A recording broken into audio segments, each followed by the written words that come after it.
Bismillahirrahmanirrahim. Assalamualaikum warahmatullahi wabarakatuh.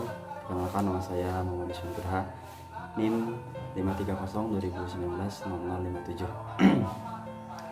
Oke teman-teman, sebelum kita mulai mengenai membahas terkait isu child free yang ada di dunia barat dan mungkin sudah mulai ada di Indonesia juga. Sebelum itu, sebelum mulai ke pembahasan, alangkah baiknya teman-teman juga bisa memahami bahwa apa yang kita bahas pada waktu kali ini mungkin masih bersifat relatif, teman-teman. Maksudnya bisa pendapat saya ini salah maupun benar. Jadi teman-teman silahkan saring dan cermati sendiri. Jika benar, maka silahkan ambil yang benarnya. Jika ada yang salah, maka silahkan saring dan jangan ambil sesuatu yang salahnya. Oke teman-teman, mari kita mulai ke pembahasan mengenai pengertian dari child free itu sendiri. Secara kata mungkin ya, kata child itu kan berarti anak dan free itu bebas, yang dapat diartikan secara umum atau secara generalnya. Jadi suatu prinsip atau sikap dari suatu pasangan suami istri yang memang memilih untuk terbebas dari anak ataupun berkeinginan untuk tidak memiliki anak, seperti itu. Dan memang isu child free ini bermula ataupun berawal dari worldview atau fenomena dunia, dan memang pertama kali muncul di dunia barat karena memang pola pikir orang-orang barat itu tidak lepas dari nilai-nilai sekularisme, kemudian pluralisme, dan juga liberalisme. Jadi memang paham-paham seperti itu yang memang akhirnya menimbulkan atau menyebabkan adanya isu-isu seperti ini. Dan juga memang hal ini dikaitkan juga dengan HAM, hak asasi manusia juga. Nah, kan tetapi memang yang melatar belakangi konsep ini beragam, teman-teman. Beragam sekali.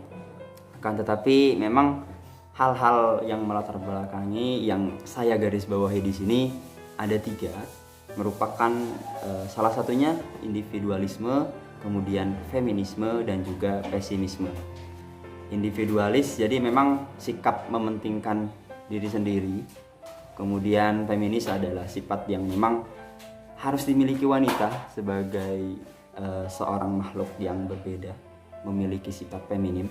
Kemudian pesimis karena mungkin kedua pasangan suami istri tersebut pesimis untuk membesarkan, untuk mendidik, untuk merawat anak yang nanti akan dilahirkan, seperti itu. Kemudian pandangan Al-Quran terhadap konsep child free itu memang beragam dan bahkan bertolak belakang, teman-teman. Bertolak belakang artinya kan berlawanan, tidak sesuai dengan konsep Al-Quran child free itu. Jadi kalau di Al-Quran itu konsep ataupun tujuan menikah itu kan untuk memperbanyak keturunan. Itu termaktub dalam Quran surat Ar-Rum ayat 21. Kemudian juga ada bahwa memiliki anak itu merupakan nikmat Allah, itu termaktub dalam surat Asy-Syu'ara ayat 49-50. Dan yang saya tulis yang terakhir, sebenarnya banyak ayat-ayat Al-Quran yang memang membahas tentang konsep dari menikah itu sendiri, yang memang mengarah kepada, bisa diarahkan kepada child free itu sendiri. Kemudian kelahiran anak itu merupakan penyejuk hati, penenang jiwa, dan merupakan calon-calon pemimpin gitu. Calon-calon pemimpin di masa depan. Itu termaktub dalam Quran surat Al-Furqan ayat 74. Jadi memang di ayat tersebut terdapat kata qurrata ayun. Nah, yang itu dapat diartikan sebagai anak soleh, penyejuk hati, penenang jiwa, dan banyak lain sebagainya gitu. Saya hanya menjelaskan 3 surat saja yang sangat-sangat memang erat kaitannya dengan konsep child free, teman-teman. Jadi teman-teman juga bisa mendapatkan ayat-ayat lain yang berhubungan dengan ayat tersebut. Nah, sementara pandangan penulis sendiri bahwa child free itu boleh dilakukan karena itu merupakan kemauan ataupun keinginan dari suatu pasangan, maka silahkan lakukan. Akan tetapi kalau menurut Islam sudah saya jelaskan tadi bahwa hal itu memang dilarang, kecuali memang ada hal-hal yang memang tendensi ataupun alasannya jelas, seperti masalah kesehatan.